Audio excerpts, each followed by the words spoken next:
Cənub və şimal zonasında yaşayan insanlarda cinsi yetişkənlik yaşında fərqliliklər müşahidə olunur. Bunun bir neçə təməl səbəbi var.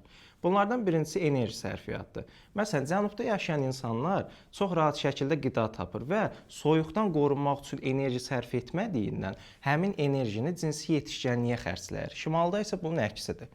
İkinci, ultrabənövşəyi şüalar və D vitamini səviyyəsidir.